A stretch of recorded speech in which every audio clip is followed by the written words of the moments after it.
बहुत ख्याल रखते हैं वो अपने दिल का, इधर नहीं लगता तो उधर लगा लेते हैं।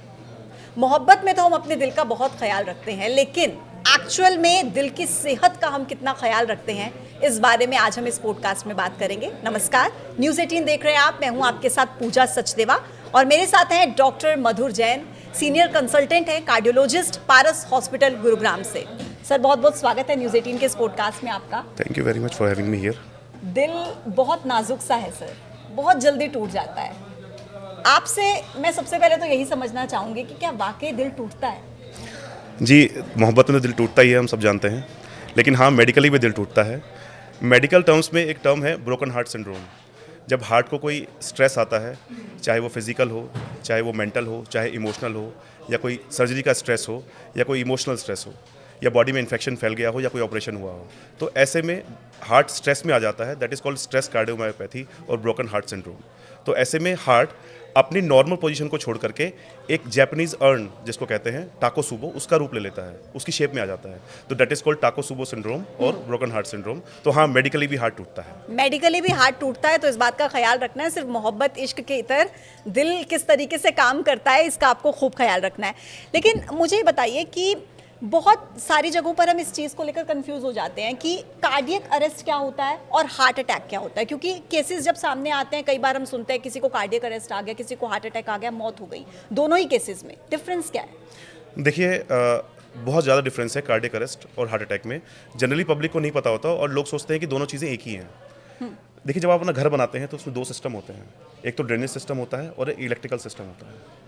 तो जो ड्रेनेज सिस्टम है, that means blood supply of the heart. जब उसमें प्रॉब्लम होती है तो जो प्रॉब्लम होती है उसे कहते हैं हार्ट अटैक। और जो इलेक्ट्रिकल सिस्टम होता है, जो हार्ट को पावर देता है चलाने के लिए, जब उसमें सिस्टम में प्रॉब्लम होती है तो उस प्रॉब्लम को कहते हैं कार्डियक अरेस्ट। तो that is called sudden cardiac arrest. और दोनों ही केसेस इतने कॉम्प्लिकेटेड होते हैं कि डेथ के चांसेस बहुत हाई होते हैं। देखिए, थोड़ा थोड़ा डिफरेंस है। सडन कार्डियक अरेस्ट मतलब सडन मतलब अचानक, कार्डियक मतलब हार्ट, अरेस्ट मतलब बंद हो गया। तो सडन कार्डियक अरेस्ट में सीधा सीधा आदमी खड़ा होगा और एक लॉग की तरह, एक लकड़ी के डंडे की तरह एकदम से गिर जाएगा एंड खत्म। तो ऐसे केसेस में हमें सीपीआर करना चाहिए। तो सीपीआर एक उसका ट्रीटमेंट होता है। लेकिन हार्ट अटैक में क्या होता है कि एक आदमी बैठा होगा, उसको चेस्ट में पेन हो रहा होगा, उसको पसीने आ रहे होंगे, घबराहट हो रही होगी और उसको सांस फूल रहा होगा। तो उसमें हमें टाइम लगता है। पेशेंट हॉस्पिटल तक पहुंच सकता है, हेल्प के लिए बोल सकता है, दूसरा आदमी उसको पकड़ सकता है, खुद हॉस्पिटल जा सकता है, सेल्फ ट्रीटमेंट ले सकता है, कुछ भी। लेकिन कार्डियक अरेस्ट में मौका नहीं मिलता क्योंकि सीधा आदमी खड़ा हुआ एकदम से।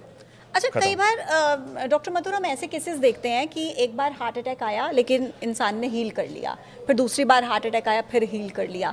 लेकिन जब ये चांसेस बढ़ जाते हैं कि 3 बार हार्ट अटैक आ गया, चौथी बार हार्ट अटैक आ गया, तो इंसान बचा नहीं पाता खुद को, और कुछ केसेस ऐसे होते हैं जिसमें पहले ही हार्ट अटैक में मौत हो जाती है। तो ये क्यों होता है? इसमें कई चीज़ें डिपेंड करती हैं कि पहला तो severity of heart attack first time में क्या था, नंबर 1।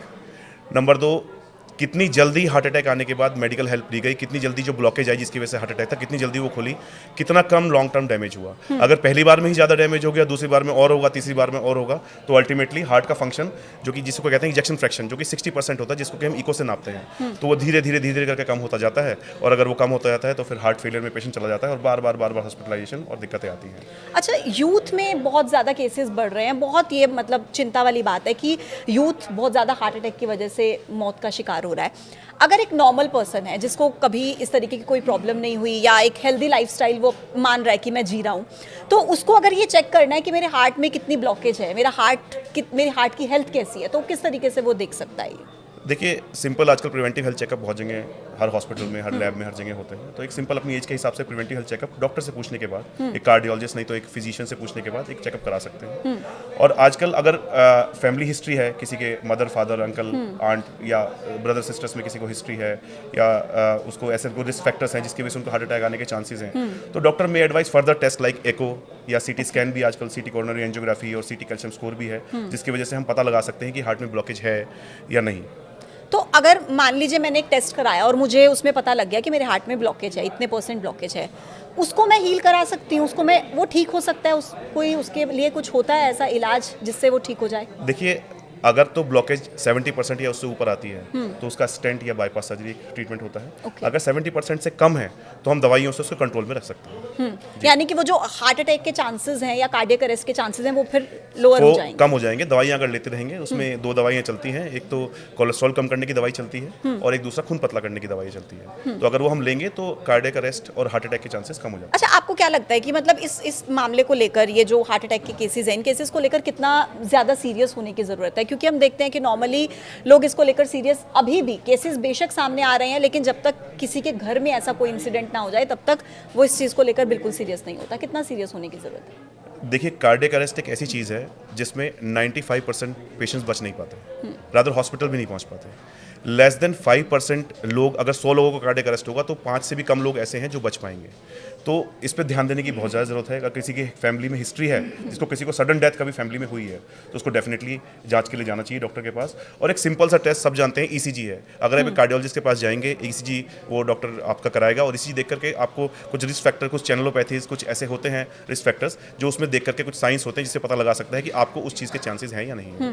आपने रिसेंटली देखा होगा काफ़ी कॉम्पिटिटिव स्पोर्ट्स में, फुटबॉल में सडनली आपने देखा होगा फुटबॉलर है और उसको सडनली खेलते खेलते एकदम से गिरे और खत्म किए वो। तो उन सब लोगों का, ऐसे लोगों को हम पहले से हम पता लगा सकते हैं कि उनके ईसीजी में कुछ ऐसे चेंजेस, कुछ चैनलोपैथीज वाले चेंजेस थे या नहीं थे, जिसकी वजह से हम उनको अप्रोप्रिएट ट्रीटमेंट हम पहले से ही दे सकते हैं। अच्छा, क्योंकि हम तो इस प्रोफेशन में हैं तो रोज़ खबरें पढ़ते हैं, देखते हैं कि बहुत सारे केसेस में डांस करते करते हार्ट अटैक आ गया। कोई शादी में गया हुआ है, कुछ भी वहाँ पर ऐसा कुछ चल रहा है और वहाँ पर अचानक से उसे हार्ट अटैक आ गया, किसी दूल्हे को आ गया, दुल्हन को आ गया, या कोई डांस करते हुए। तो उस टाइम पर एक जो चीज़ कॉमन देखी जाती है कि वहाँ पर शोर होता है, म्यूज़िक होता है, लाउड स्पीकर्स होते हैं। तो क्या लगता है आपको कि ये एक रीज़न है? देखिए, जैसे मैंने बताया, स्ट्रेस एक वर्ड आया था। तो अगर कोई पेशेंट वल्नरेबल है, जिसको होना है, तो कुछ ना कोई एक प्रेसिपिटेटिंग फैक्टर चाहिए।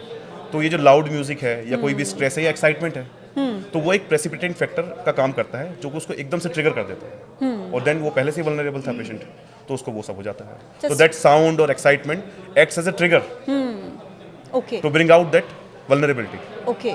And the guy goes into that. But stress तो डॉक्टर आज किसको नहीं है? मतलब मुझे लगता है कि हर दूसरा व्यक्ति इसी चीज़ से बीमार है कि स्ट्रेस है उसकी लाइफ में, लाइफस्टाइल उसका ऐसा है। अब आप मुझे कोई ऐसी 5 चीज़ें बताइए जिससे आपको लगता है कि हार्ट अटैक या कार्डियक अरेस्ट की जो चांसेस हैं वो कम हो सकते हैं। क्या ऐसा करना चाहिए? सबसे पहला जवाब तो आपने दे दिया, स्ट्रेस का। सबसे पहले अपनी ज़िंदगी से स्ट्रेस कम करें। देखिए, स्ट्रेस आपको भी है, मेरे को भी है, सभी को है। लेकिन हम उस स्ट्रेस को लेते कैसे हैं, सबसे इंपॉर्टेंट ये है ना।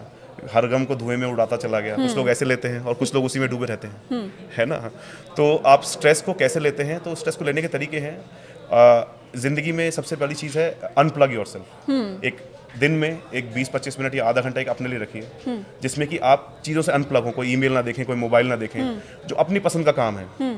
किसी को म्यूजिक सुनना पसंद है। आपने तो 15 मिनट कह दिया, लेकिन यहाँ तो 1 मिनट मोबाइल के बिना निकालना लोगों का मुश्किल हो जाता है। वही मैं कह रहा हूँ कि अनप्लग वॉशरूम जाना है, लेकिन 15 मिनट वहाँ पर सिर्फ इसलिए लगते हैं क्योंकि हमें मोबाइल फोन यूज करना है। तो वही चीजें हैं ना, हम अपना कहते हैं ना, गड्ढा खुद ही खोद रहे हैं। तो unplug yourself at least for 15 to 30 minutes, है ना।